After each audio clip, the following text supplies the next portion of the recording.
When we think about that the quality of our life and the quality of our relationships can be better when we are connected.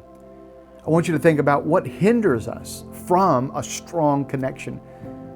Last week I shared with you that condemnation, a connection to condemnation, will hinder and destroy your relationships. And you can go back and watch that video if you didn't get to see that. I want you to think about the second one, that is a connection to chaos. That chaos is hindering and ruining our connections. Chaos can be wearisome. Chaos can be confusing. People would say to me, I would connect to God or I would accept Jesus, but I know there's a list of rules that I have to follow. That we are more concerned about the rules or what I need to do, and that is creating a chaos and a disconnection from God, when God is not wanting us to get everything right in order to connect with Him. That connecting with God is simple, that I come to Him in just simple faith, without preconditions. That when we come to Him, we remove the chaos of rules and what's wrong with me and what I'm not doing right. And I would accept God, I would have come to Jesus, but I know I got to do this and that.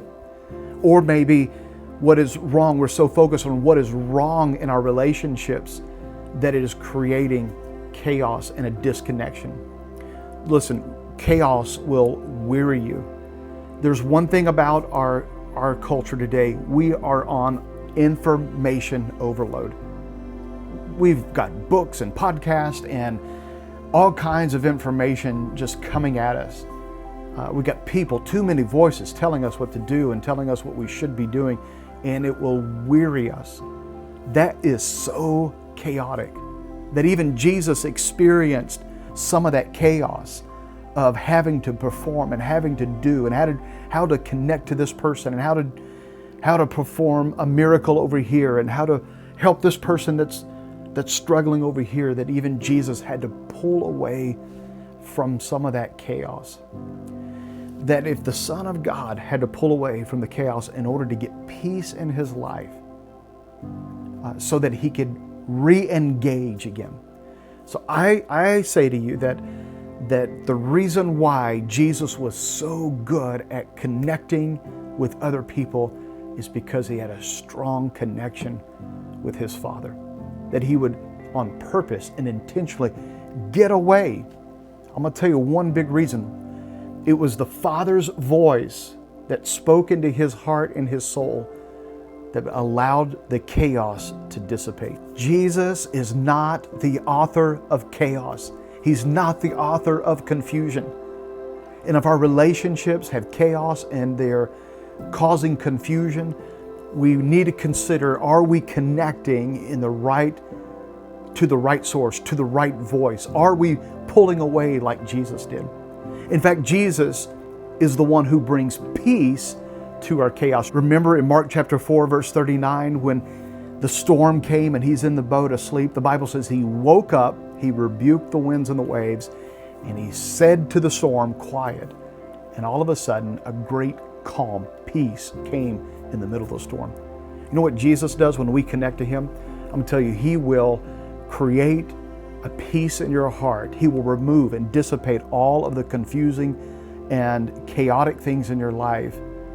Not so you can continue to remain in a state of chaos in your relationships, but so that you can go back with a clean slate and go back and re-engage in those relationships in your life. I'm telling you, life is better connected, but we've got to be connected to Christ first, because He is the Prince of Peace. He is the one who removes the chaos. Jesus was a great connector of people because He had a great connection with His Father. And if the Son of Man had to pull away to a quiet place so that out of the chaos, so that Jesus could reset His soul and heart, how much more do you and I, if our relationships are going to be strong, how much more do you and I need to find that quiet place and allow the Prince of Peace, the one who can quiet the storm, the one who can remove the chaos and bring a peace into our hearts, so we can go back and re-engage with strength, with real connection, with depth, with engagement, being present in the moment so that our relationships can be strong. If you're experiencing chaos, you may be trying too hard. You may be trying your best to do it in your own ability. You may be trying to be the one who bears the burdens, who just keeps plowing, keep grinding, keep on working hard, when God really wants you to just pull away. Allow Him to engage with you. Allow Him to reset your heart so that He can give you the strength to go back with a renewed mind, a fresh start, a freshness in your soul, so that your relationships can be healthy. Isaiah 26, verse 43, He tells us that if we will keep our minds on God, that He will keep us in a state of peace. I pray that you will be so connected to Christ, so connected to God, to allow Him to bring the peace in your heart, the peace in your life, so your relationships can have a strong connection.